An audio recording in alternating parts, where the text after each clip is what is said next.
자, 우리 제5장 오늘 한번 보도록 하겠습니다. 벌써 5번째 강의까지 왔네요. 우리 대주제 한번 읽으면서 시작합시다. 시작. 우리가 우리에게 죄 지은 자를 사하여 준 것 같이 우리의 죄를 사하여 주옵시고. 회개입니다. 회개. 하나님 앞에 회개를 구하는 그런 기도예요. 그런데 이런 생각을 해봤어요. 왜 앞에 있는 세 개의 선언에 그 회개가 또다시 이 뭐랄까 뒤에 있는 세 개의 선언에서의 또다시 회개가 언급될까 이런 고민을 해봤어요. 우리의 회개가 하나님 앞에 돌아서는 것에 한 번의 회개가 하나님 앞에 그 구원받은 자로 서게 서게 한다는 사실 우리가 다 알잖아요, 그죠? 그런데 이 회개가 우리 거룩에 대한 부분을 나누면서 하나님의 거룩에 대한 부분을 나누면서 하나님 앞에 돌이킴에 대한 그 회개 부분을 아주 짧지만 나누었는데 내가 거룩하게 되어지는 그 은혜를 자 그런데 또 한 번 더 우리가 살아가는 이 육의 영역에서 세상에 살아가는 우리의 일상의 영역에서 다시 한 번 더 이 회개가 언급되는 것은 무엇 때문인지 사실 우리가 죄와 회개에 대한 부분의 개념이 잘 이해되지 않는 게 있어요. 우리가 원죄와 자범죄에 대한 부분이 굉장히 많이 흔들리는 것을 많이 봐요. 그래서 신앙이 정립되지 않습니다. 신앙이 교회는 다니지만 항상 뭐에서 허덕이냐면 죄 때문에 허덕이는 모습이 우리 가운데 드러나죠. 분명히 우리는 예수를 믿으면 원죄의 회복 회개를 통해서 원죄 회복을 통해서 회복이 되어지는데 왜 우리는 계속해서 죄라는 것에 묶여서 계속 살고 있는지 이게 사실은 딜레마거든. 딜레마. 이거는 저도 마찬가지예요. 딜레마예요. 근데 적어도 하나님은 우리가 그 딜레마 속에 있다는 사실을 알고 계세요. 그래서 하나님은 회개의 개념을 정확하게 다시 짚고 넘어가시는 거예요. 예수님의 이 주기도문의 가르치심을 통해서 회개가 뭔지에 대해서 구체적으로 어떤 회개가 우리의 인생 가운데 있어야 되는지에 대해서 다시 한번 짚고 넘어가는 거예요. 그래서 이 죄 사함의 아주 짧은 구절 우리가 우리에게 죄 지은 자를 사하여 준 것 같이 우리의 죄를 사하여 주옵시고 이게 이렇게 짧은 구절로 되어 있지만 이 안에는 죄에 대한 엄청난 그 관계성이 우리 인생의 관계성이 내포되어져 있다는 것 그것을 우리가 좀 기억하면서 5번째 선언 한번 봤으면 좋겠습니다. 먼저는 이 회개를 반드시 해야 될 이유가 있어요. 이 개념을 알아가는 과정에서 회개라는 것이 왜 우리 인생에 정말 필요하고 우리 신앙에서 중요한 것인지 그리고 과연 이 회개가 무엇을 위한 회개인지 그게 명확해야 돼요. 왜 회개를 해야 되는지가 명확한 거 해야 된다는 거죠. 우리가 이 주기도문의 제일 중요한 관계성이 뭐였죠? 자녀예요, 자녀. 아버지와 자녀의 관계성의 부분이에요. 그러면 회개는 궁극적인 목적이 뭐가 돼야 되냐면 아버지와 자녀의 관계를 놓고 회개가 시도돼야 된다는 거예요. 그러니까 이게 궁극적인 목적이에요. 회개는 단순히 내 삶을 유익하게 하기 위함이 아니라 육체적으로 어떤 유익을 위한 회개가 아니에요. 단순히 어떤 응답을 위한 회개가 아니라 궁극적으로 우리의 회개는 뭐로부터 비롯돼야 되냐면 하나님과의 아버지와의 자녀의 관계부터 시작돼야 돼요. 자, 회개가 있다는 건 뭐죠? 불화가 일어났다는 거예요. 아버지하고. 자, 우리 창세기 1장 27절 한번 읽읍시다. 시작. 하나님이 자기 형상 곧 하나님의 형상대로 남자와 여자를 창조하시고. 자, 하나님이 우리를 어떤 모습으로 창조했는지 우리 사실 너무 잘 알잖아요. 그죠? 하나님의 형상대로 창조했어요. 근데 어거스틴은 이 형상에 대해서 뭐라고 하냐면 단순히 외적인 닮음이 하나님의 형상이다라고 말하지 않아요. 우리 이 개혁주의 신앙의 최고의 권위라고 생각하는 이 권위라고 여겨지는 어거스틴은 지성과 의지, 기억력 이렇게 표현을 했더라고요. 그래서 이 어거스틴의 주장에 의하면 우리 것을 좀 우리가 의거해서 우리가 이 살펴보면 우리의 결국에는 하나님의 모든 성품이 우리에게 닮아져 있는 거예요. 하나님의 모든 계획과 하나님의 그 기억과 하나님의 모든 생각과 하나님의 모든 성품이 우리에게 전달되어진 거예요. 형상으로 만드시면서. 그러니까 우리에게 그것을 이미 다 넣으신 거예요. 자, 그리고 그것을 하나님, 이 어거스틴은 뭐라고 표현했냐면 은총이라고 표현했어요. 은총. 그러니까 결국에는 아버지와 자녀의 관계를 회복하는 그 형상이라는 것은 단순히 외적인 것을 회복하는 것에 있지 않고 무엇에 있죠? 하나님의 성품을 회복하는 데 있는 거예요. 하나님의 성품을 회복하는데. 그런데 이제 우리가 이걸 알아야 돼요. 하나님의 성품을 회복하는 것에 있는데, 그렇다면 그냥 단순히 하나님의 닮음을 회복하는 것에 있을까? 우리 기억납니까? 태초에라는 말씀 단어가 무슨 뜻이라고 했죠? 기억나시는 분? 베레시트 무슨 뜻이죠?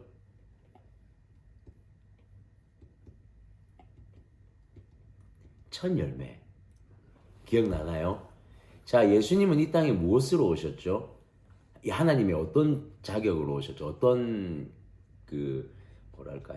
하나님의 어떤 분이시죠? 예수님은 하나님의 아들이죠.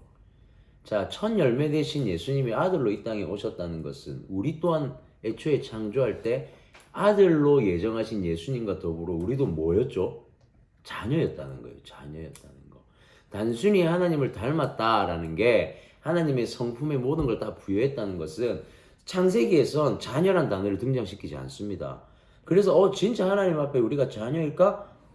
하나님은 뭘로 그 자녀임을 먼저 확정시키셨냐면 베레시트의 그 첫 열매이신 예수님이 독생자 예수로 오실 것을 이미 예견하시면서부터 우리를 자녀로 만드신 거예요. 하나님을 닮은. 그러니까 하나님의 성품이 고스란히 우리 안에 들어있을 수 있는 이유, 하나님의 외적인 모든 형상과 하나님의 모든 성품이 다 담겨질 수 있는 이유는 결국에는 자녀이기 때문이라는 거예요. 그러면 불화가 생겼다는 건 결국 아버지와 자녀의 관계에 틀어짐이 생긴 거죠.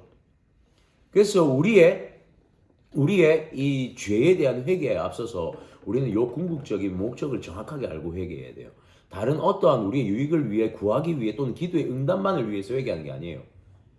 회개는 무엇을 회복하는 거냐면 하나님과 자녀, 아버지와 자녀의 관계 때문에 회개가 반드시 필요한 거예요. 그러면 죄 사함이 가져오는 아버지와 자녀의 관계가 회복된다는 개념이 과연 뭘까를 우리가 봐야 돼요. 죄 사함은 이번에 보면 마주 볼 때 일어날 수 있는 관계적 회복이라 그랬어요. 이게 왜 그러냐면 제가 10계명부터 사도신경 주기도문에 이르기까지 죄가 가져온 하나님과 우리의 행동적 이 모양의 모습에서 행동의 모습에서 달라진 게 하나가 있어요. 그러니까 뭐가 하나가 딱 달라진 게 뭐냐면 하나님 항상 시선이 이렇게 고정돼 있어요. 우리가 여기 있다고 치고 그러면 하나님 우리를 처음 만드실 때 우리는 하나님과 뭘 했죠? 마주봄이 일어났어요.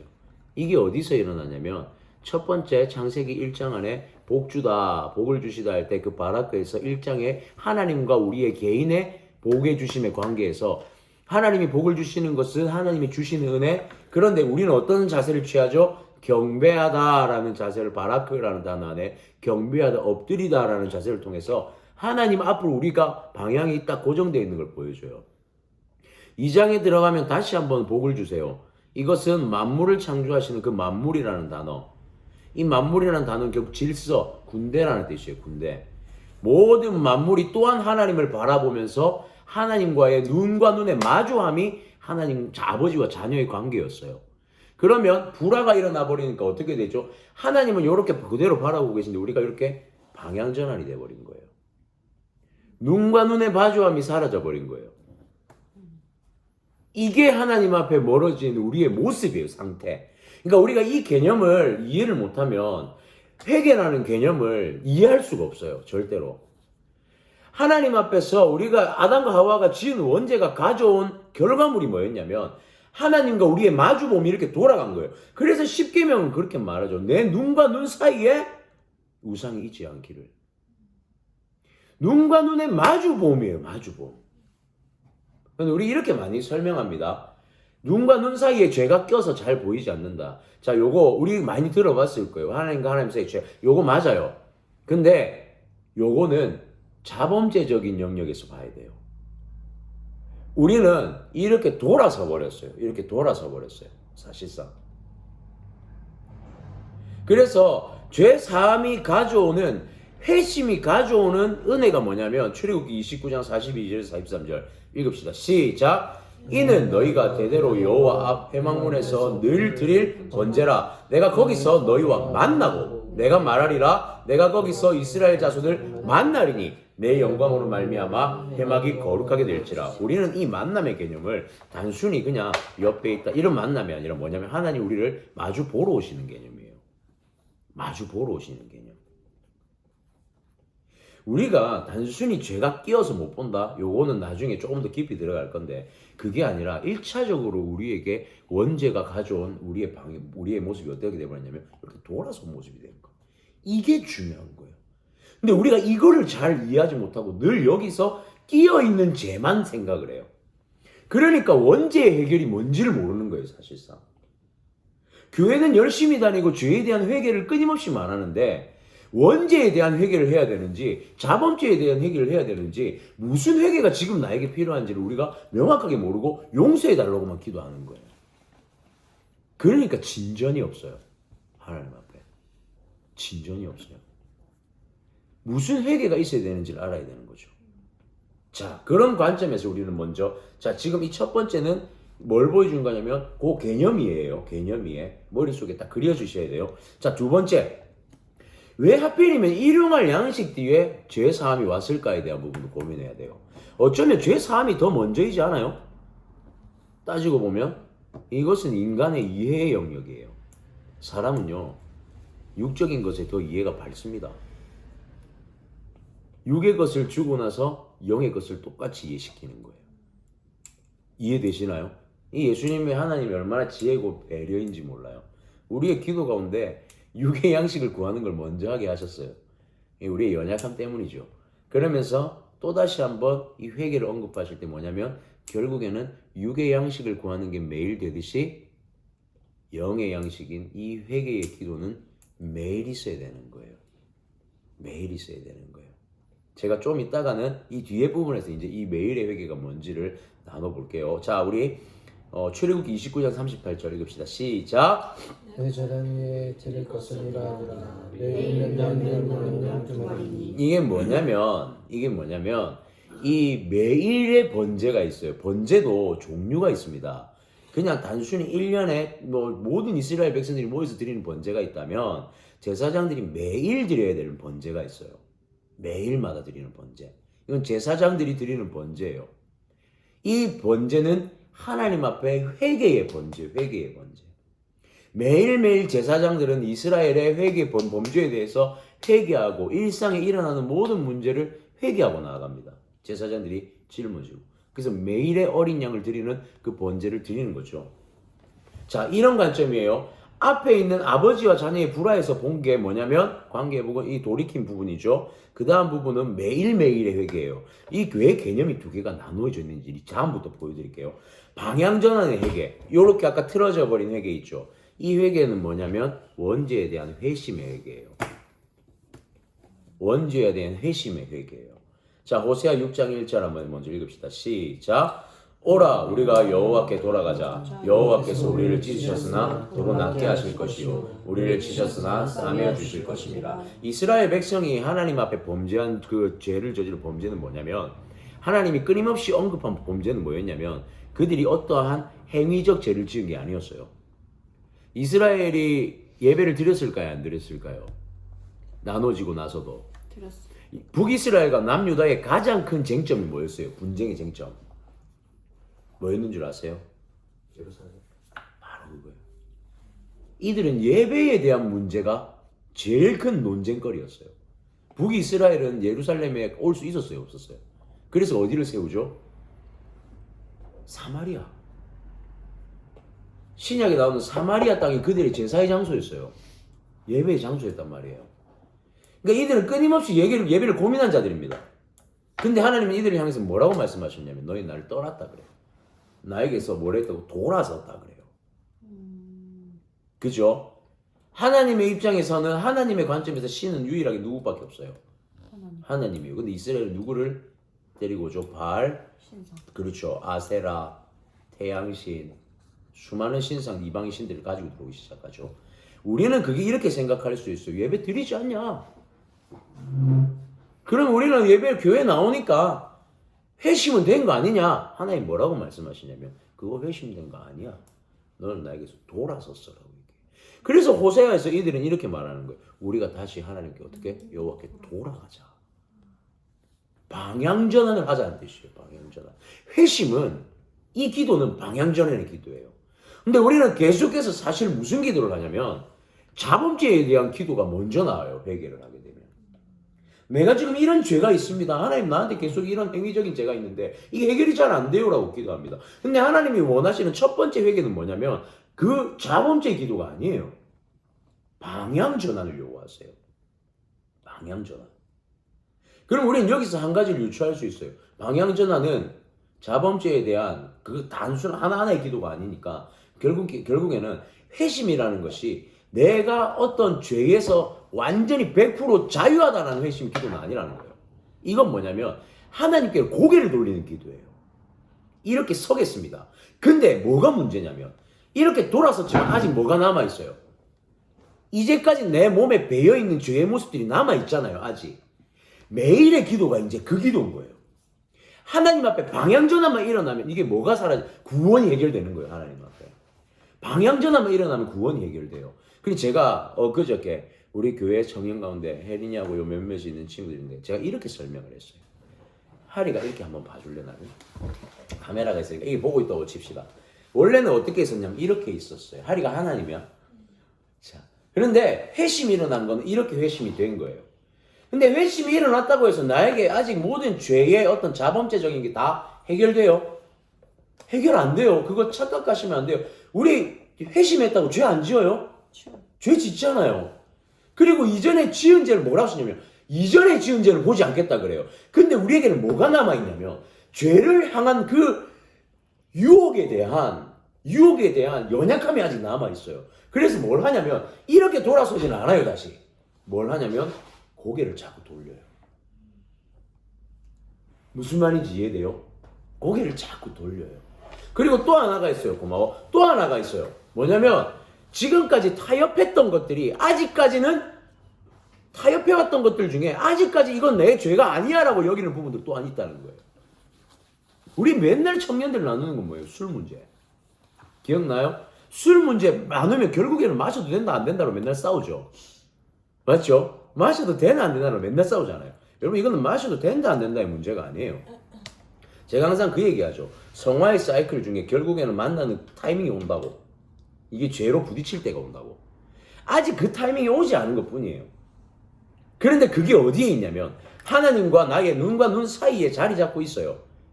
여전히 타협하고 있는 부분들은 하나님과 내 눈 사이에 타협하고 자리 잡고 있더라는 거예요. 그러니까 우리가 하나님이 눈과 눈을 마주치기 위해서 방향전환을 했지만 주님이 보일까 안 보일까? 안 보여요. 그걸 고린도전서 13장이 말을 해요. 고린도 13장이. 밑에 조금 내려가서 고린도전서 13장 12절. 제가 오늘 순서대로 안 갈 수도 있어요. 말을 하다 보면 좀 편하게 하다 보면. 자, 제일 밑에 1페이지 제일 밑에 말씀 시작. 우리가 지금은 거울로 보는 것 같이 희미하나 그때에는 얼굴과 얼굴을 대하여 볼 것이요 지금은 내가 부분적으로 아나 그때에는 주께서 나를 아신 것 같이 내가 온전히 알리라. 이게 엄청나게 중요한 말씀이에요. 왜 이게 사랑장 안에 들어있는 줄 아세요? 왜 이게 사랑장 안에 들어있는 줄 아세요? 이게 너무 중요해요. 왜 사랑장 안에 있냐면 사실 이 회심에 대한 이 자범죄에 대한 회개에 대한 부분은 공동체의 사랑의 영역으로 가야 돼요. 우리가 봐요. 아까 술 문제 얘기했죠. 술이 맞니 안 맞니 따지면 이거는 논쟁이고 분쟁이고 싸움밖에 안 일어나요. 그런데 이렇게 생각해봐요. 지금은 그게 죄로 여기지 않을 수 있어. 괜찮아. 언젠가 왔을 때 다시 한번 고민해보자. 계속 우리 안에는 여러 가지 죄가 있어요. 누군가에게는 술이 문제일 수도 있고 누군가에게는 담배가 문제일 수도 있고 근데 그게 언제 올지는 몰라요. 그 죄의 문제가 언제 부딪힐지 모르는 거예요. 중요한 건 그런 것들이 아직 우리 앞에 놓여져 있기 때문에 하나님이 어떻게 보여요? 희미하게 보이나 언제나 알아요? 주님 앞에 선 날에는 눈과 눈이 마주칠 날이 올 거라는 거예요. 그러면 주님 앞에 걸어가는 길을 우리는 신학적 용어로 뭐라 그러죠? 그렇지. 성화의 과정 속에서 내 앞에 놓여져 있는 타협되어져 있던 이 자범죄들을 하나씩 제거하며 걸어가는 그때 어느 날 주님 마주할 그때에 주님이 다 제거해 주시겠다는 거예요. 우리가 다 제거할 수는 없어요. 우리는 걸어가면서 제거할 수 있는 만큼만 제거할 수 있어요. 그런데 주님이 뭐라 그러시냐면 다 제거해 주시겠다 그래요. 내가 천국에 들어갈, 이 말 들어봤죠? 흰 옷을 입히겠다 그러시죠. 내가 이제 너를 정말 깨끗하다 말할 거야. 너 들어와. 하나님 나라로 들어와. 이렇게 되는 거예요. 조금 이해되시죠? 죄라는 영역이 절대 정죄의 영역이 아니에요. 그래서 죄는 정죄의 영역이 아니에요. 우리가 저도 마찬가지예요. 죄에 대해서 정죄할 권한은 없습니다. 죄에 대해서 정죄할 권한은 없어요. 우리는 누구나 그래요. 누구나 자신 앞에 놓여져 있는 죄범죄들이 다 있어요. 여전히 타협하고 있는 게 있어요. 그런데 그 타협이 이만큼 멀리 있는 사람도 있고 어떤 영역에서는 나에게는 이만큼 앞에 있어서 맨날 지금 싸우는데 야 나는 매일 이걸 싸우는데 왜 너는 이걸 안 싸우라고 말하면 안 된다니까. 이 사람한테는 이게 적이 있는 걸 수도 있어. 아직. 그러니까 그게 아니라 나는 지금 이런 걸로 싸우고 있어.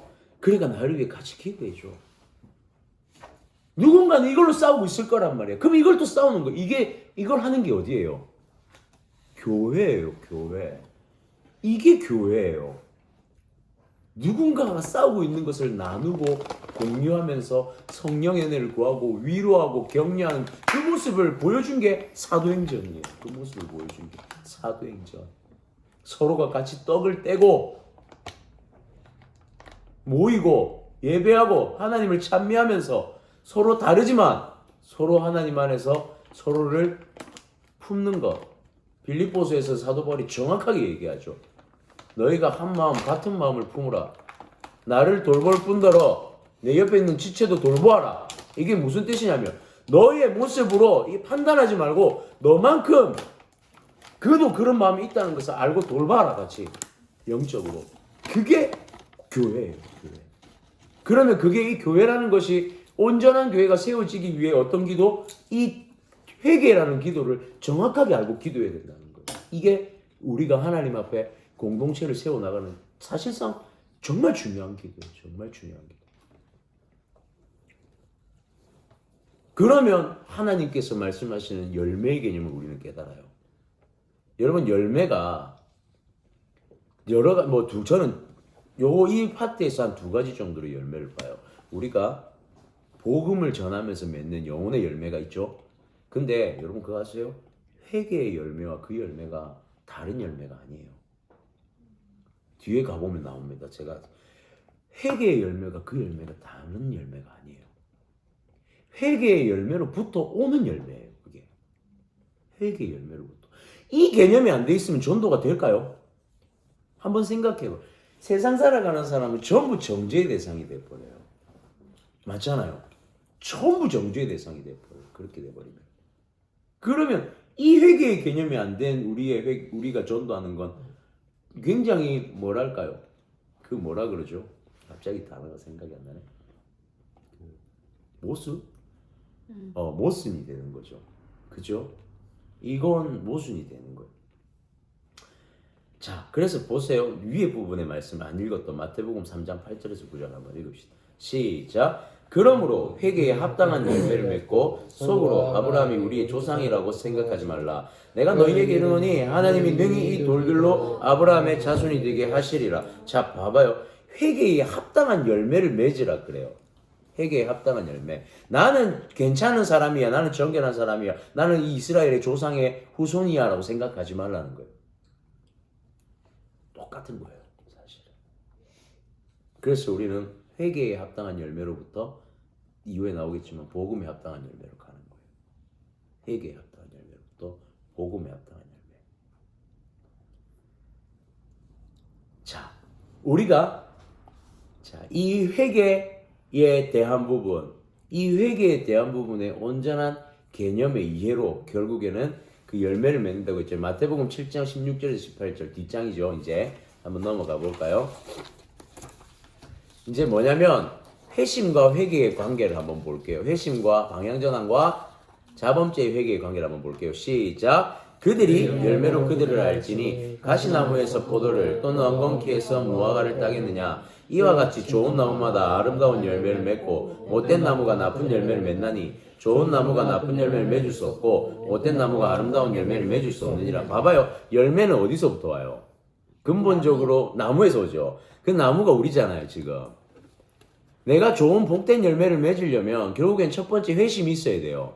그 회심을 가지고 내가 그 자범죄에 대한 회개를 통해 끊임없이 상대의 자범죄에 대한 부분을 정죄하는 게 아니라 그것을 이해하고 그것을 존중하고 또 그 모습조차도 사랑하면서 회개에 합당한 열매를 그 열매를 이들을 통해 맺어가는 거예요.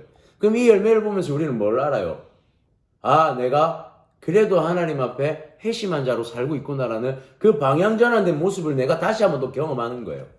그걸 통해서 계속 사이클이죠. 우리가 회심을 통해 자범죄의 회개를 통해 열매를 맺어가는 이 과정이 계속 사이클을 돌면서 매일매일 내가 회심한 존재라, 내가 구원의 반열에 든 존재라는 것을 확인하며 살아가는 거예요. 그러면 이제 사도 바울의 말이 이해가 되는 거예요. 사도 바울의 구원의 개념이 이해가 되는 거죠. 사도 바울이 뭐라 그래요? 사도 바울은 절대로 구원은 단 한 번에 이루어지지만, 이신칭이 단 한 번에 이루어지지만, 그 구원을 매일매일 확증하는 그 목표대를 향해 달려가는 삶이 필요하다고 늘 얘기하죠. 그게 사도 바울의 신학이에요. 그게 사도 바울의 신학이에요. 그 말이에요, 이게 그 말이에요, 결국에는. 매일매일 그 사이클 속에 살아가는 우리가 회심한 그 모습으로 계속해서 합당한 열매를 맛보면서 살아가는 거. 그러면서 뭐가 결국엔 계속되냐? 내가 구원받은 자구나라는 걸 하나님한테 감사하며 사는 거예요. 그것을 통해서. 그러면 우리에게 회심의 단 한 번의 그 기도와 더불어서 회심의 기도의 열매는 감사가 되는 거고, 자범죄의 기도의 열매는 뭐가 돼요? 자범죄의 기도의 열매는 하나님의 천국을 향한 한 걸음이 되는 거죠. 우리가 짓는 자범죄의 한 걸음 한 걸음이, 회개의 한 걸음 한 걸음이 하나님과 눈 마주침의 그 희미함이 점점 제거되어지는 걸음이 되는 거예요. 그래서 회개는 매일 해야 되는 거예요. 매일. 일용할 양식을 먹듯이, 맛있는 과자를 매일 먹듯이 회개는 매일 일어나요. 매일. 우리 죄에 대한 이 부분 참, 저도 사실 솔직하게 말씀드려서 저도 이런 걸 설명할 때 참 많이 어려웠어요. 회개를 설명하는 것만큼 어려운 게 없더라고요. 근데 저는 이 주기도문을 연구하면, 제가 이 주기도문을 6개월간 연구했거든요. 6개월간 책도 찾아보고 여러 가지 찾아보다가 이것을 깨달은 건 사실 그렇게 오래 안 됐어요. 그러니까 이렇게 개념적으로 설명을 할 수 있게 된 게 그렇게 오래되지 않았어요. 그래서 우리가 죄에 대한 이 영역, 회개에 대한 영역을 좀 이해하고 갔으면 좋겠어요. 자, 그러면 죄라는 부분이 이제 회개가 되면 해결이 돼야 되잖아요. 해결이 돼야 돼요. 죄가 제일 무서운 게 뭔지 알아요? 죄를 짓는 게 무서운 게 아니에요. 죄로 오는 죄책감이 제일 무서워요. 왜 우리가 이 회개가 계속해서 죄책감으로 남냐면 해결을 또 모르기 때문이에요. 해결이 뭔지 모르기 때문에. 해결이 그럼 이게 진짜 해결됐나라는 게 늘 의문으로 남아요. 맞지 않아요? 진짜 해결됐을까? 해결 안 됐을 수도 있잖아요. 자, 일단 해결의 방법부터 한번 봅시다. 로마서 8장 1절에서 2절 시작. 그러므로 이제 그리스도 예수 안에 있는 자에게는 결코 정죄함이 없나니 이는 그리스도 예수 안에 있는 생명의 성령의 법이 죄와 사망의 법에서 너를 해방하였습니다. 자, 봐봐요. 방향 전환이에요, 이거 지금. 완전히 예수 그리스도께 돌아서는 방향 전환이 일어났어요. 그러면 주님 뭐라 그러시냐면 더 이상 죄책감을 가질 필요는 없어. 지금 이전의 것들은 다 내가 지나갔다고 말하잖아. 그죠? 예수를 믿기 전에 일단 1차적으로 지었던 모든 죄들, 예수님을 알지 못해서 지었던 죄는 주님이 뭐라 그러시냐면 네가 나에게 방향전, 예수를 통해서 하나님 앞에 방향전환에 서는 순간 이전의 것들은 다 지나갔다 그래요. 더 이상 정죄함이 없나니. 진짜 참 용서가 일어난 거죠. 십자가 구원의 용서가 일어난 거예요. 그 부분은 우리가 해결한 게 아니에요. 그래서 이걸 우리 이렇게 표현하자면 은혜. 그래서 우리는 이걸 은혜라고 표현해요. 은혜. 방향 전환이 일어납니다. 오직 예수 그리스도의 은혜로밖에는 표현할 수 없는 이신칭의의 은혜예요. 완전한 하나님의 은혜. 자, 유일한 방법은 그리 예수를 믿는 것밖에 없어요. 이건 누구도 바꿀 수 없죠. 어떤 설명으로도 해결할 수 없습니다. 자, 우리 로마서 8장 19절 한번 다시 읽읍시다. 시작. 피조물이 고대하는 바는 하나님의 아들들이 나타나는 것이니 피조물이 고대하는 바는, 자, 여기서 이게 되게 중요해요. 이 피조물이 고대하는 바라고 했어요. 그 말은 뭐냐면 하나님의 피조물은 돌아섰죠. 창세기에서 하나님 앞에 돌아섰죠. 이들 마음 안에 뭐가 있다 그래요? 고대하는 바가 있다 그래요. 피조물은 다시 하나님 앞에 돌아서려고 우리가 알지 못하는 고대하는 바가 있다 그래요. 그러니까 사실 우리의 심령은 하나님 앞에 계속 서 있으려고 해요. 우리 영혼은 사실 하나님 앞에 서 있으려고 해요. 그렇지 못하기 때문에 영혼이 계속 힘든 거예요. 아픈 거고 어려운 거예요. 그러니까 그 마음이 우리 안에 있는데 우리가 그걸 발견하지 못했죠. 그래서 주님이 말씀하시는 거예요. 네 영혼은 나를 고대하고 있다. 너의 영혼은 지금 네가 그 한 번에 회개를 하기를 기대하고 고대하고 있는데 아직까지 우리 앞에 있는 그 육신의 쾌락들이 너무 많아서 돌아서지를 못한 거예요. 하나님 앞에. 그러니까 그게 안 되는 거예요. 우리가. 그래서 뭘 하신 거냐면 주님이 이 땅에 오셔서 십자가에 달려 돌아가신 거예요. 내가 대신 죽어줄게. 네가 못 돌아서니까. 너희는 돌아설 힘이 없으니까 내가 대신 죽어줄게. 그러니까 너희는 지금부터 그 십자가만 봐. 그거 안 하면 돼. 여러분, 우리 영혼은 회심하고 싶은 마음이 언제나 있습니다. 진짜 왜 복음 전하는 줄 아세요? 전도할 때 안 될 거라고 생각하죠. 물론 우리 눈에 그 전도의 열매가 안 맺힐 수도 있어요. 근데 우리가 전도할 때 왜 전도하는 줄 아세요? 한 영혼을 볼 때 왜 그 한 영혼을 보는 줄 아세요? 그 심령에 우리가 알지 못하고 저 자신도 알지 못하는 고대하는 바가 있어요. 주님이 우리에게 전도하라고 하신 이유는 그거예요. 하나님이 돌아서게 하겠다고 그 심령에 계속 그 심령에 그 마음을 주셨는데 우리가 전도하지 않으면 안 되는 거예요. 포기하면 안 되는 거예요. 그래서 하나님이 고대하는 바를 주셨어요. 이미. 왜 돌아오지 못하냐면 우리가 포기해서 못 돌아오는 것도 있어요. 그래서 하나님은 그 죄를 묻겠다니. 그래서 우리가 복음 전하지 않는 게 왜 죄라고 하시냐면 고대하는 심령이 다 고대하고 있는데 너희가 그 고대하는 심령에게 가서 복음을 예수를 전하지 않아서 그렇다는 거예요. 전하지 않아서. 십자가만 보여주면 되는데. 그러니까 결국에는 회개가 뭘로 직결되냐면 회개는 복음 증거로 직결되는 거예요. 너무 중요한 거예요. 하나님 앞에 참된 회개가 있으면 뭐가 이어지냐면 영혼에 대한 긍휼히 여기는 마음이 생겨요. 긍휼히 여기는 마음. 왜 긍휼히 여기는 마음이 생긴지 한번 봅시다. 아버지의 용서를 이 부분 한번 읽읍시다. 시편 103편 2절에서 3절. 시작. 내 영혼아 여호와를 송축하며 여호와의 은택을 잊지 말지어다. 그가 내 모든 죄악을 사하시며 내 모든 병을 고치시며 나의 기도를 기쁘게 여기시기를 바라나니 나는 여호와로 말미암아 즐거워하리로다. 회심을 한 사람, 여러분 우리 다 회심은 했잖아요. 하나님 앞에. 아직까지 계속 뭐가 문제예요? 자범죄적인 그 자책이 우리에게 남아있을 뿐이지 우리가 하나님 앞에 하나님 자녀됨이 이루어지지 않은 건 아니잖아요. 근데 우리가 이거 한번 요 관점에서 한번 봐야 돼요. 요 관점에서. 우리가 회개를 하고 회심을 했다면 하나님의 은택을 뭐라 그래요? 기억해라 그래요. 기억해라. 네가 받은 은혜를 기억해라 그래요. 내가 받은 은혜를 기억하니까 영혼이 어떻게 보여요? 그들도 하나님의 은택이 있을 수 있는 존재라는 게 보여지는 거예요. 이 진짜 중요한 말씀. 기억해라. 기억해라.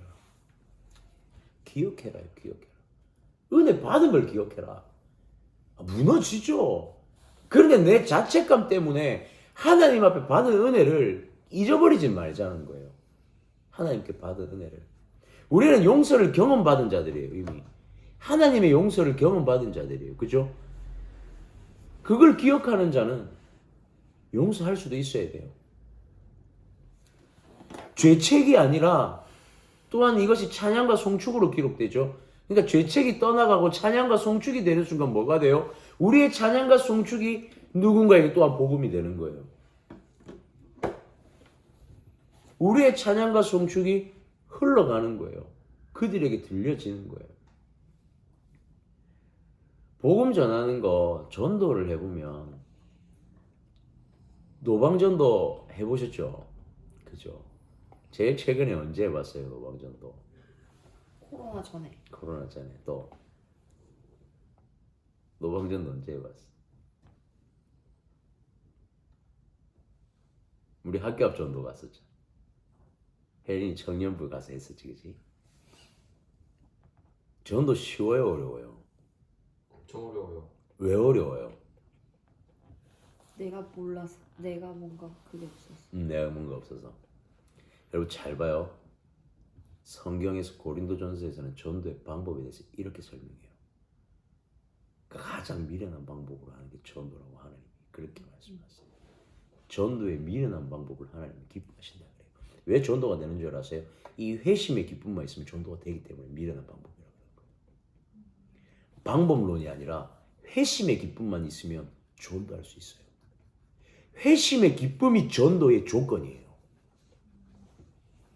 우리가 착각해요. 관계 전도, 무슨 전도. 와, 필요해요. 그거는. 필수는 뭐예요? 회심의 조건을 가지고 미련하게 나가는 거예요. 회심의 조건 하나면 되는 거예요. 회심의 조건. 그래서 회개가 필요한 거예요. 그래서 회개가 필요한 거예요. 능력치로 사역하는 거 아니고 능력치로 신앙생활 하는 거 아니에요. 능력치가 필요합니다. 특히 사역자들에게는.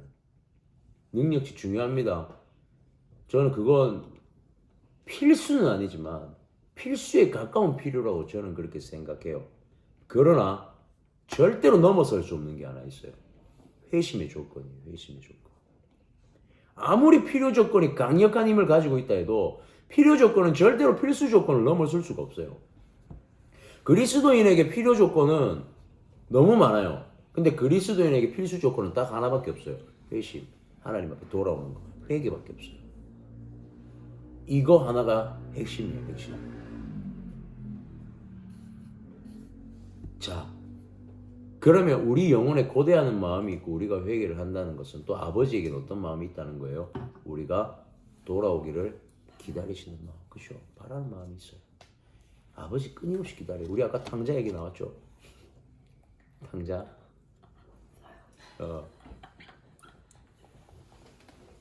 아버지 어떻게 하고 계세요? 탕자를 위해서.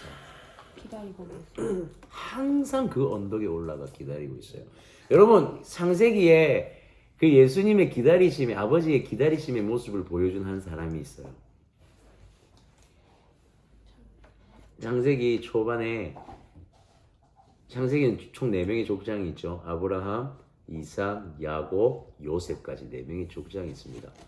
그 중에서 한 사람이 이 기다리는 예수님의 아버지의 모습을 보여준 사람이 한 명이 있어요. 그 성경 배우시는 두 분 기억 안 납니까? 이삭? 어떤 부분에서? 야곱이 도망갔잖아요. 야곱이 돌아오면 못 만났는데 이삭은 죽었어요 이미. 그러고 나서 야곱? 어떤 부분일까요? 요셉. 아들이 돌아오기를. 야곱이겠다. 여러분 이 힌트 탕자랑 비슷해요. 탕자의 비유의 모습이야. 막 도망간 아들을 찾아 기다리는 거 아니지만 탕자의 모습. 아브라함? 어떤 부분이었지? 이삭이 머리 다 나왔는데 이삭 맞아요. 이삭이 어떤 부분이었는지 한번 생각해봐요. 바로 그거예요. 아브라함의 종이 리브가를 데리고 오죠. 이삭이 어디까지 나가서 기다려요? 멀리 나왔어요. 언더 좋습니다. 갑자기 나도 이름이 잘 생각이 안 나는데 저기 갈고리 언덕. 하갈 기억나요? 이스마엘. 하갈이 하나님 앞에 약속받은 장소. 혜린 한번 찾아줄 수 있어? 찾고 있을 거라고 생각했어. 하갈이 하나님 앞에 약속받은 장소. 하려면 무슨 이름 생각난다. 뭐 이러지. 이 이름이 6글자인가 그래요. 그래 부엘라 에로이 그렇죠. 부엘라 에로이에서 그까지 나가서 기다린단 말이에요. 이삭이 어떤 자매가 올지 어떤 신부가 올지 잘 봐요. 잘 봐요. 이게 그리스도의 신부를 기다리는 모습이에요. 우리가 신부잖아요. 예수님의 이삭은 그리스도의 예표예요.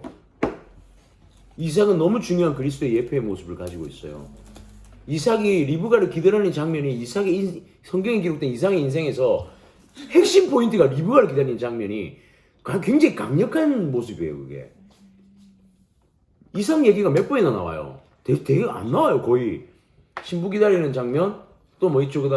그 다음 이야기는 야곱과 에서 장면이에요. 사실은 이삭이 축복하는 장면은 이삭이 초점이 아니에요.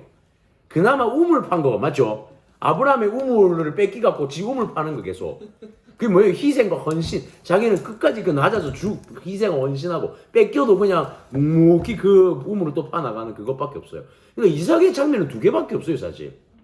그걸 리브가를 기다리는 장면이 엄청 중요한 장면이라는 거예요, 그게. 신부를 기다리는 그리스도의 마음이에요. 돌아오기를 원하시는 하나님의 우리를 향한 마음이에요. 우리가 신부의 모습을 보고 하나님, 주님께 나오기를 원하는 모습.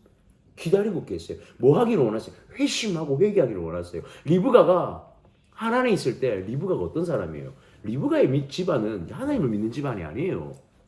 하란에 있는 집안들은.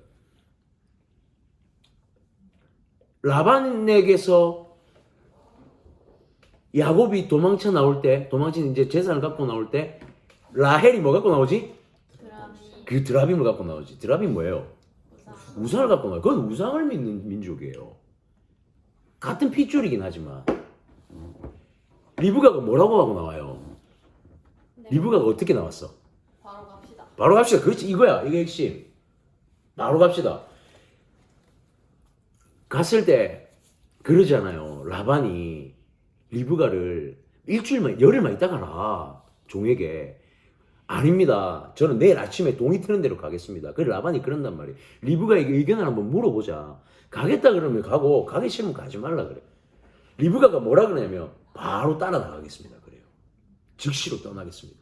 우상을 딱 끊어버리고 떠나는 이 우리의 모습을 보여주는 거예요. 신부된 모습.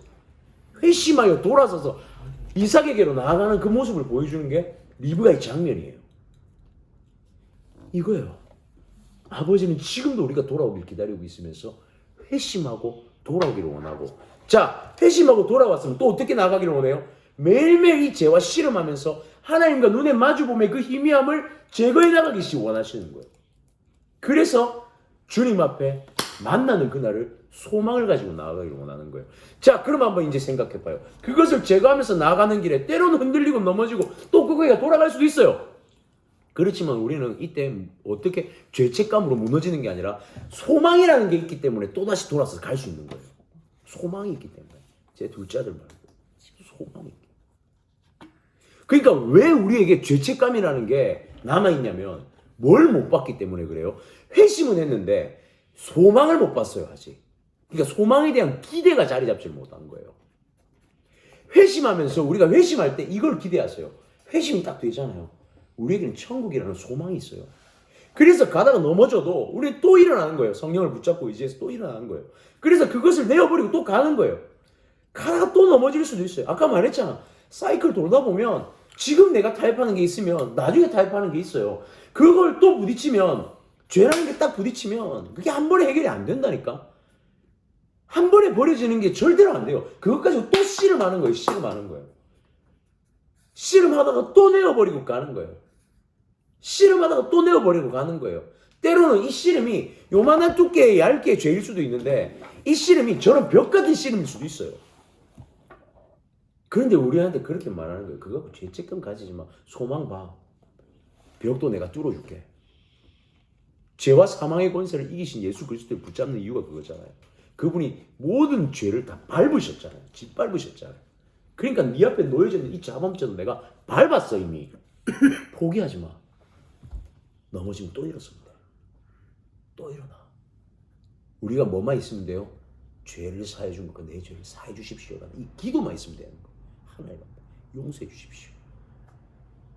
기도 가지고 몸부림쳐 보는 거예요. 계속 몸부림쳐 보는 거. 하나님의 그 기다리심 앞으로 걸어갈 때 우리에게는 회심의 기도를 통한 자범죄의 회개의 기도가 매일매일 주어져서 소망의 그곳을 바라보고 하루하루 걸어가는 거. 그것 때문에 주님이 이 기도를 가르치시는 거예요. 그것 때문에 이 기도. 자, 그러면 우리는 이것을 또 한 가지로 봐야 돼요. 공동체적 영역으로 봐야 돼요. 개인만 no. 주기도문의 또한 핵심 단어가 뭐죠? 우리의 우리. 주기도문은 공동체 기도예요. 용서를 봐야 돼요. 용서. 죄 사함에 대한 기도에 자 우리가 우리에게 죄 지은 자를 사하여 준 것 같이 우리의 죄를 사하여 주옵시고 우리가 우리에게 죄 지은 자를 사하여 줬다는 게 무슨 말이에요? 한번 잘 봐봐요. 이해하는 대로 한번 말해봐요. 우리가 우리에게 죄 지은 자를 사하여 준 것 같이.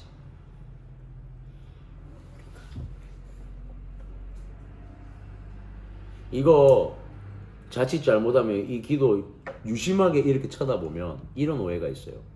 사람과 사람의 죄 사함이 일어나고 하나님의 죄 사함을 구하는 것 같은 우리가 우리의 죄를 사해 준 것 같이 하나님 이 말을 어떻게 이해하는 사람들이 있냐면 우리의 용서가 있어야지만 하나님의 용서가 있다라고 이해할 수도 있어요. 맞죠? 이게 이렇게 유심히 안 보면 생각 안 해요. 들여다 보니까 그 오해가 생기겠더라고. 그럼 좀 이상한 말이야. 이상하죠? 이게 잘못 이해하면 안 돼요.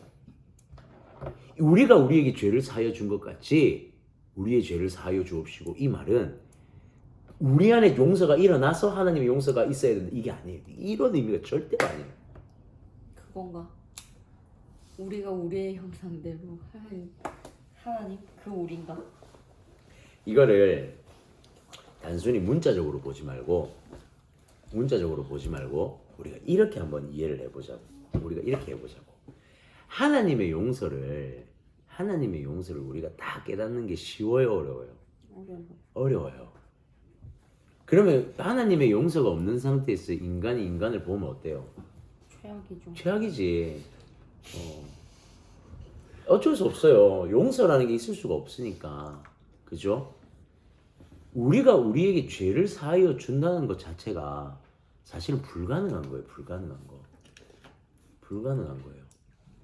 우리가 우리의 죄를 사하여 준다는 개념을 이해하기 위해서는 결국에는 뭐가 있어야 되면 하나님의 은혜가 있어야 된다는 걸 말하는 거예요. 하나님, 우리가 우리의 죄를 사하여 주는 이것이 하나님의 은혜가 없으면 안 됩니다라는 고백이에요. 우리 안에 보여지는 모습을 통해서 하나님의 은혜를 구할 수밖에 없다는 거예요.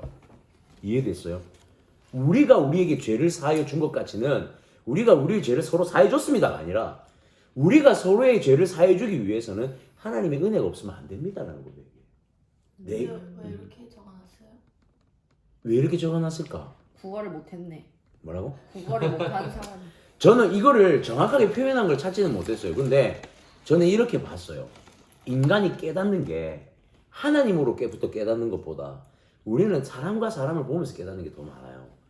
하나님에 대해서 바로 우리가 알 수가 없어요. 직관적으로.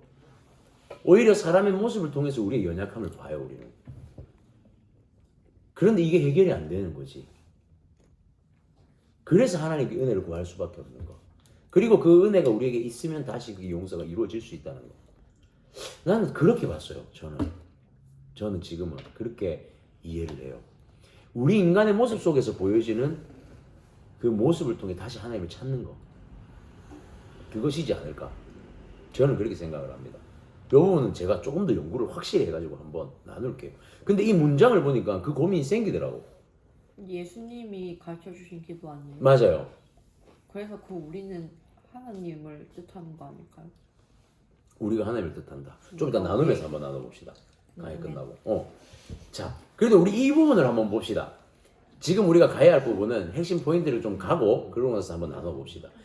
먼저 보이신 용서예요. 사실은 용서를 우리가 결국엔 이 죄를 우리가 우리의 죄를 사하여 준 것 같이 이 우리가 우리의 서로의 죄를 사하여 주는 것에 가장 궁극적으로 뭐가 필요하냐면 하나님이 우리를 향한 용서가 롤 모델이 돼야지만 용서가 가능한 거예요. 그러니까 죄 사함의 회개의 기도는 결국 뭘 위한 기도냐면 또한 용서를 위한 기도이기도 하다는 거예요. 용서를 위한 기도. 내가 용서할 수 있는 자가 되기 위한 기도. 우리 요한복음 13장 8절 시작. 베드로가 이르되 내 발을 절대로 씻지 못하시리이다. 예수께서 대답하시되 내가 너를 씻어주지 아니하면 내가 나와 상관이 없느니라. 봐봐요. 예수님이 먼저 네 발을, 제자의 발을 씻지 아니하면 내가 너와 상관이 없느니라.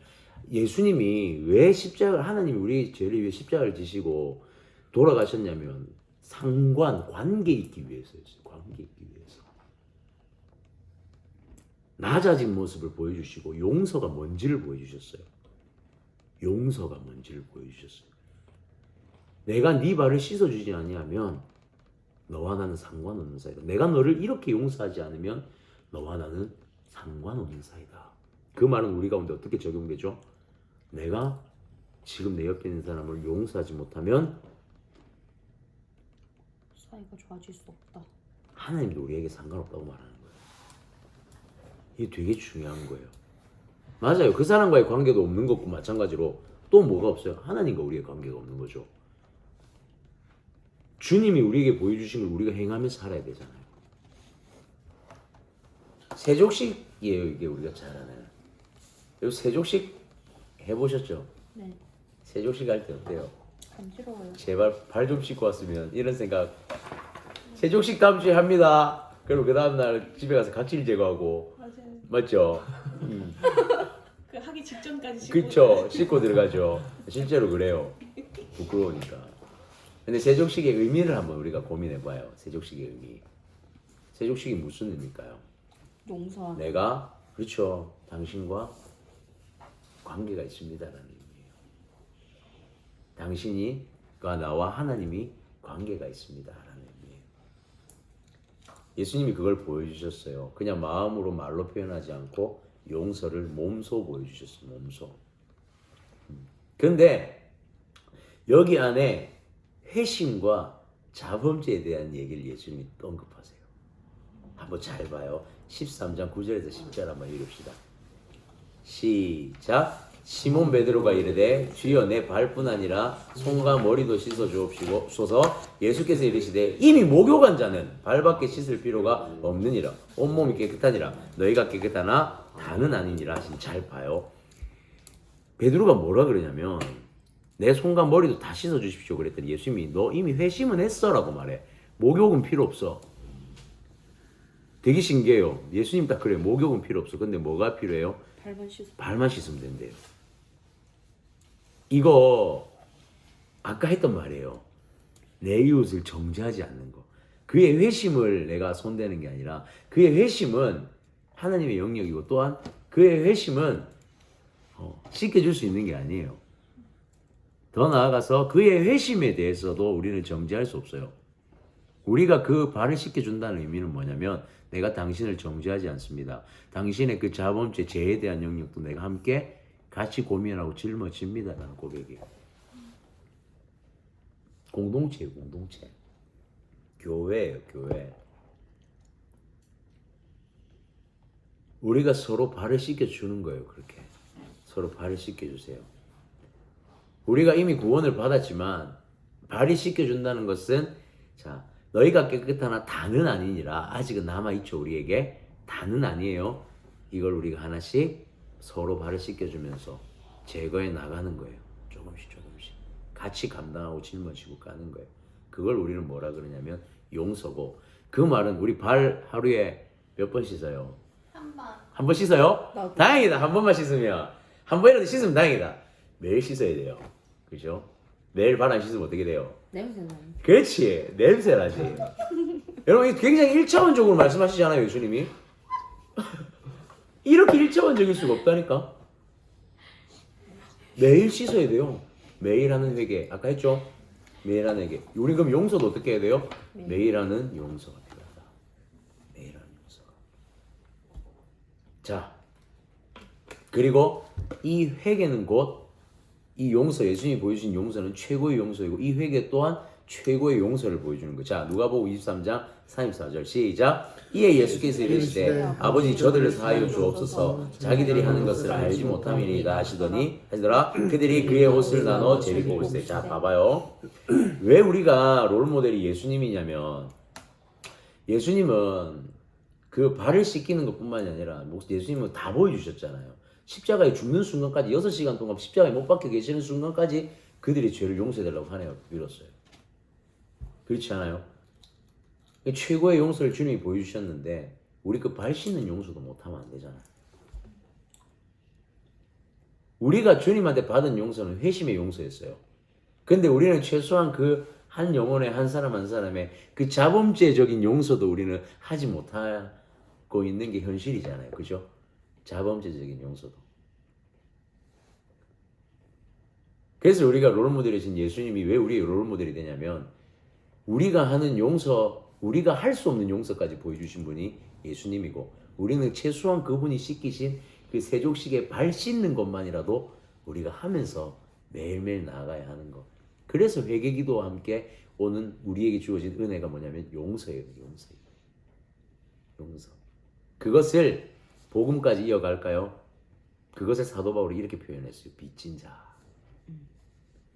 사도 바울의 핵심은 뭐예요? 사도 바울은 자신이 받은 다메섹 도상에서 받은 하나님의 은혜를 일평생 전 세계에 복음을 전하는 게 목표였어요. 근데 사도 바울의 무기는 딱 하나였어요. 회심. 본인은 늘 빚진 자로 그렇게 고백하며 살아요. 사도 바울의 전도의 무기는 딱 하나였어요. 회심. 내가 다메섹 도상에서 예수를 만난 거. 나는 지금 빚진 자다. 우리 로마서 4장 3절에서 5절 한번 읽읍시다. 시작. 성경이 무엇을 말하느냐? 아브라함이 하나님을 믿음에 그것이 그에게 의로 여겨진 바 되었느니라. 이라는 자에게는 그 삭시 은혜로 여겨지지 아니하고 굿으로 여겨지거니와 이를 아니할지라도 경건하지 아니한 자를 의롭다 하시는 이를 믿는 자에게는 그의 믿음을 의로 여기시나니. 이거 쉽게 얘기하면 일에서 받은 게 아니라는 거예요. 봐봐요. 아브라함이 하나님을 믿어서 의롭다 여김을 받았지 아브라함이 뭔가 행위를 한 게 아니었어요. 오히려 아브라함은 어땠어요? 떠났지만 애굽으로 도망가는 어리석음을 저지르기도 하고 다시 돌아와서도 끊임없이 그가 어리석은 모습을 계속 보여줍니다. 하나님이 선택받은 자로 있죠. 그런데 아브라함을 택하여 떠나라 하는데 아브라함의 조건이 있었어요. 그것에는 아무 조건이 없었다는 거예요. 내가 성경이 뭐냐면 아브라함이 하나님을 믿음에 그에게 의로 여겨진 바 되었느니라. 의롭다 여겨진 바 되었다는 거예요. 아브라함이 어디서 떠났죠? 제일 처음에? 혹시 기억나요? 하란 전에 어디 있었죠? 아버지와 함께 있었던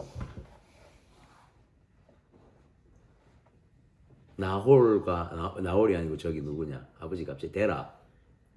원래 데라가 있던 지역이 바벨이에요. 바벨 쪽에 바벨에 있었어요. 시날 평지 쪽에. 시날 평지에서 데라 가족이 떠나서 하란에 정착을 합니다. 거기서 아브라함에게 그래요. 아브라함아, 네가 하란을 떠나라. 그래서 가나안으로 가죠. 가나안 땅으로 가요. 기억나지? 봐봐요. 하나님이 그때 딱 말씀하실 때 창세기 12장 1절에서 아브라함에게 이르러서 떠나라 하실 때 아브라함이 의롭게 여김을 받을 만한 행동은 단 하나도 기록되지 않아요. 그냥 아브라함을 선택하셔서 가라 그래요. 내가 너를 택했다 그래요. 전적인 하나님의 선택이고 하나님의 은혜예요. 이건 아브라함의 전혀 아무 의도 없어요. 우리가 왜 빚진 자예요? 한 게 없어요. 아버지한테 해준 게 없어요. 제가 이걸 보면서 그걸 깨달았어요. 왜 부모가 부모냐면 왜 우리가 부모님한테 아무 조건 없이 부모로서 우리가 존경하고 공경해야 되는 줄 알아요? 왜 5계명이 내 부모를 공경하는 줄 알아요? 우리는 부모님에게 빚진 자들이에요. 우리가 태어난 그 자체가 빚진 자예요. 그분의 태에서 10개월 동안 우리가 한 게 있어요. 우리가 우리 부모님의 태에서 10개월 동안 뭐 했어요? 빨차기 받기도 했어? 맞아요. 탯줄 감았다고 탯줄 감고 놀다가 빨차기 하고 자고 램 수면 상태에 들어가 있는 그 상태밖에 더 있었어요? 아무것도 없어요. 부모가 먹고 영양분을 섭취하고 그것 가지고 우리가 태어난 거예요. 빚진 자예요. 빚진 자예요 우리는. 로마서 8장 12절 시작. 그러므로 형제들아 우리가 빚진 자로 되 육신에게 져서 육신대로 살 것이 아니라 빚진 자가 이제 어떻게 살아야 된다 그래요? 육신대로 살면 안 된다 그래요. 왜냐하면 이 빚진 자는 영혼의 빚짐이에요. 우리의 영혼이 돌아서는 은혜를 누리는 거예요. 단순히 육신에 돌아섬이 아니라 영혼에 돌아섬이에요. 그래서 우리는 육신대로 사는 게 아니라는 거예요. 사도 바울. 영혼으로 사는 거예요. 영으로. 영의 일을 통해서 영의 것을 통해서 빚을 갚으면서 살아야 돼요. 물론 우리는 이 빚을 다 못 갚습니다. 이 빚을 어떻게 다 갚아요? 그러나 갚아야 할 것이라는 생각을 해야 된다는 거예요. 갚을 수는 없지만 이 빚을 갚아야 되는데 그 빚이 뭐냐면 그 빚은 영혼의 빚이고 그러면 이 빚을 갚는 것은 우리는 결국에는 영혼 구원으로 갚아야 되는 거예요. 그래서 우리가 회개가 회심과 자문죄 이 회개가 뭘로 가냐면 복음으로 가는 거예요. 복음 증거로. 전도 그렇죠. 바로 그거예요. 그래서 하나님이 전도의 조건을 회심 하나만 딱 두신 거예요. 이것만 가지고도 살 수 있다는 거예요. 우리는 이것만 가지고도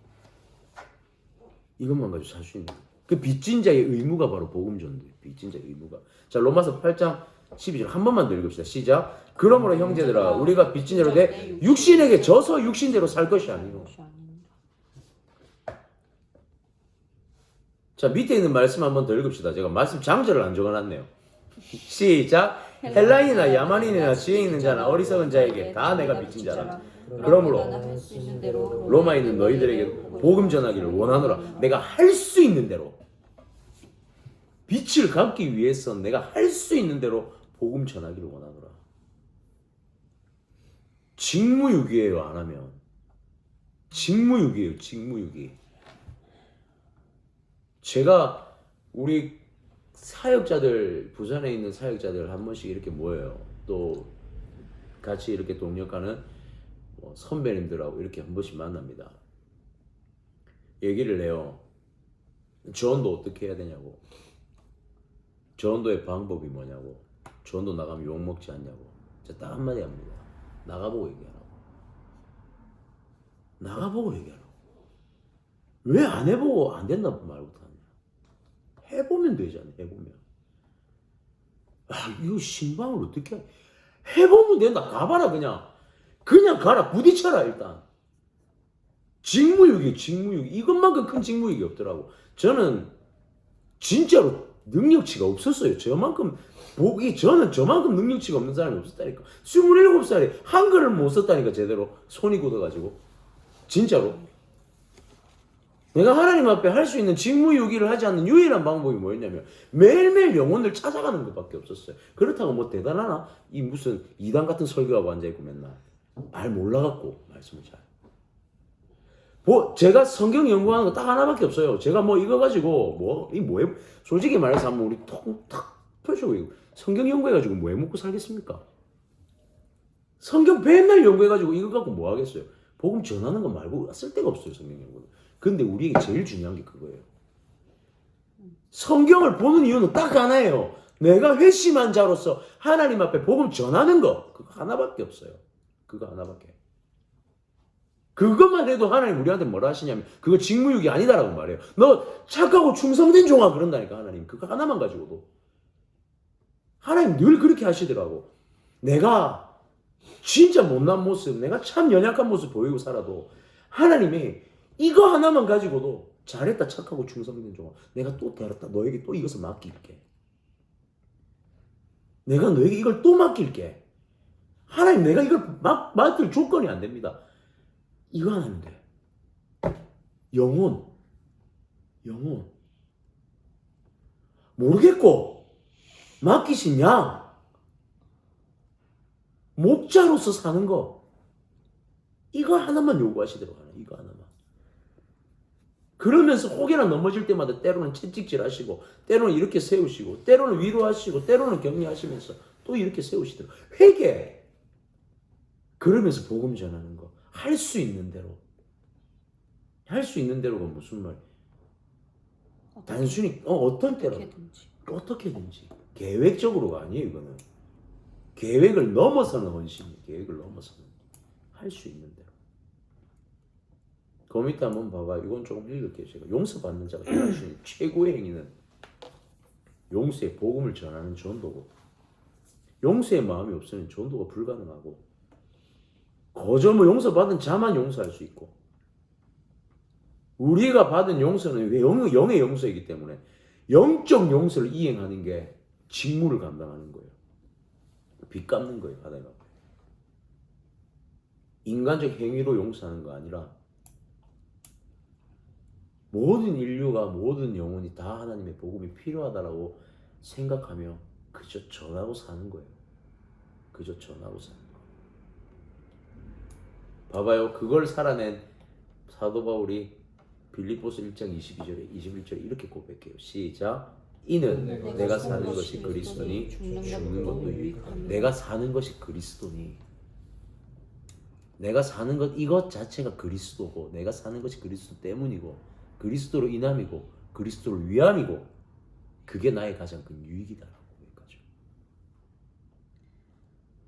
참 이 고백 우리에게서 나올 수 있을까? 난 나에게서 얼마나 이 고백이 나올 수 있을까 고민됩니다. 부끄럽죠. 이런 고백 어떻게 할 수 있을지 부끄러워요, 진짜 사실. 근데 아까 말했죠. 죄책하기보다 우리는 이 고민해야 돼. 소망이 있기 때문에. 내가 사도 바울과 같이 산다기보다는 나는 지금 내 영역에서 할 수 있는 대로 또 전하며 사는 거예요. 할 수 있는 대로. 그리고 그것을 뭐라고 사도 바울이 딱 정의를 하는지 빌립보서 맨 마지막 장 빌립보서 1장 27, 28 그리고 그걸 통해 우리가 뭘 확증하는지 봅시다. 시작. 오직 너희는 그리스도의 복음에 합당하게 생활하라. 이는 내가 너희에게 가보나 떠나 있으나 너희가 한 마음으로 서서 한 뜻으로 복음의 신앙을 위하여 협력하는 것과 무슨 일에든지 대적하는 자들 때문에 두려워하지 아니하는 이 일을 듣고자 함이라. 이것이 그들에게는 멸망의 증거요 너희들에게는 구원의 증거니 이는 하나님께로부터 나온 것이라. 자, 그리스도의 복음에 합당하게 생활하라 그래요. 생활하라. 할 수 있거든 하는 복음 증거하는 게 생활이라고 바울은 정의를 했어요. 되게 중요한 거예요. 이게 다 우리의 생활이에요. 생활. 그러니까 그 말은 곧 우리의 생활 안에 복음 증거가 옛날에 제가 이런 말을 들었어요. 아, 제발 설교할 때 목사님들 진짜 직장 가서 선교사적 마음으로 살아라는 말 좀 안 했으면 좋겠다고. 그냥 열심히라도 살면, 저는 이 말에 정말 반대합니다. 우리는 복음 증거하는 자로 살아야 돼요. 대충 사는 거 아니에요. 그게 우리의 생활이라고 말해요. 생활이라고. 근데 우리 그렇게 말해요. 아, 거기서까지 그렇게 살아야 되냐고. 그냥 생활은 생활대로 또 증거할 수 있어요. 물론 지혜롭게 할 수는 있어요. 근데 그거 하나는 확실히 합시다. 지혜라는 걸 핑계로 대지 맙시다. 지혜롭게 전도해야 된다는 걸 복음 증거하는데 핑계로 대면 안 돼요. 이거는 직무유기예요. 제가 제일 좋아하는 단어 직무유기. 이거는 직무유기예요. 지혜롭게 한다는 핑계로 복음을 전하지 않는다? 피한다? 회피한다? 그거는 아닌 거예요. 그건 아닌 거예요. 선교사적 마인드? 복음의 회심의 은혜를 받았는데 선교사적 마인드, 복음 전하는 마인드가 안 생길 수가 있냐는 거예요. 진짜 회심의 은혜가 있고 매일매일 회개의 은혜가 있다면, 내가 빚진 자라는 마음이 있다면 복음 전하는 그 빚진 자의 삶, 생활이 나올 수 당연히 나와야 되지 않냐. 그래서 성경은 우리한테 늘 말하잖아요. 게으르지 말라고. 왜 게으르지 말라고 하냐면 단순히 일 열심히 하는 뜻이 아니에요. 우리의 생활이 복음 증거하는 것이면 우리가 열심히 게으르지 말고 해야 될 건 복음 증거하는 거예요. 그러니까 누워있지 말라는 거예요. 계속 누워 자지 말라는 거예요. 찔려. 아니야. 새벽기도 갔다가 고생하고 알아. 잘 수 있어. 오히려 더 잘하고 말하고 싶어. 그런 거. 사역하고 역시 피곤하면 잘 수도 있어. 제 말은 이거 하지 말자고. 좀 더 눕자, 좀 더 자자. 설마 이것도 걸려? 좀 더 많이 눕자, 좀 더 많이 자자. 이거 하지 말라고. 그러니까 봐봐요. 제가 이 생각해요. 지금 이 자리에 나와 있는 거, 이것도 복음에 합당한 생활하는 거라고 생각해요. 누가 집에 가서 안 쉬고 싶겠어요. 퇴근하고. 지금 우리 특세 기간이거든요. 새벽 3시 50분에 3시 40분에 일어나요. 물론 그래도 조금 잤어요. 다행히 감사하게. 오늘 우리 아내가 그 얘기를 하더라고요. 나오는데 야 특세 때까지 해야 되나? 그걸 말이라고 하나? 그러고 나왔어요. 진짜 특세가 무슨 중요해? 그게 무슨 상관이에요? 해야 될 건 하는 거예요. 복음에 마땅하게 해야 될 거, 우리가 작정한 거, 결정한 거 우리가 하는 거예요. 그거 아세요? 복음 전하는 것만이 복음 전하는 게 아니라 우리가 말씀을 보는 것도 복음 증거하는 삶인 거고, 우리가 기도하는 것도 그 말은 복음 증거하는 삶이에요. 그러니까 우리가 어떤 제한을 두는 게 아니에요. 우리가 부지런히 우리가 맡은 바 그 자리에서 하나님의 일을 감당하는 거, 회심한 자 가능한 거, 빚진 자 가능한 거, 그거 하고 살자는 거예요. 그 결과가 어떤 줄 아세요? 그 결과라기보다는 그것을 통해서 우리가 누리는 유익이 너희들에게 구원의 증거다 그래. 내가 구원받은 자를 임을 오늘도 경험합니다. 그리고 우리의 궁극적인 결론이 어디예요? 천국. 자, 이사야 52장 8절 시작. 내 파수꾼들의 소리로다. 그들이 소리를 높여 일제히 노래하니 이는 여호와께서 시온으로 돌아오실 때에 그들의 눈이 마주 보리로다. 우리 돌아서 처음에 뭐가 됐죠? 돌아서고 있었잖아요. 눈이 피해졌어요. 지금 돌아섰지만 희미하죠? 결과는 뭐예요? 눈이 마주 보잖아요. 성경은 정확하게 얘기해요. 성경은 우리의 상태와 모양까지도 정확하게 어떤 건지 보여줘요. 우리가 궁극적으로 갈고, 그러니까 뒤돌아 볼 때도 있어요. 왜 안 돌아봐지겠어? 그렇지만 방향 전환만 하잖아요. 방향만 똑바로 서고 계속 걸어가면서 눈앞에 막혀있는 이거에 대해서 회개하면서 구원의 은혜를 맛보면서 도달한 그때에 내가 너에게 흰옷을 입히고 내가 너희 마주하고 얼싸안고 함께 기뻐할 날이 있을 테니까 조금만 힘내서 표대를 향해 우리 걸어가자. 그게 이 기도예요. 기도. 그렇게 걸어가는 여정에 은혜를 힘을 얻는 게 바로 이 기도예요. 이 기도. 그러니까 주님이 가르치시는 죄 사함에 대한 기도는 끝까지 걸어가라는 기도예요. 끝까지 걸어가라는 기도. 포기하지 말라는 거예요. 그래서 이 다음 내용이 뭐예요? 우리 죄를 사하여 주옵시고 우리를 시험에 들게 마시고 악에서 구하시고. 더 강력한 기도가 그 다음에 마지막 선언으로 주어져요. 영적인 전쟁에 대한 기도예요. 그거는 다음 주. 이 회개를 넘어서서 이제는 이 여정이 어떤 영적 전쟁에 대한 기도가 시작되는 거예요. 영적 전쟁에 대한 기도. 빚진 자로 삽시다 우리가. 그래서 오늘 이 찬양하고 시작했던 거예요. 이게 없으면 불가능해요. 이게 없으면 불가능해요.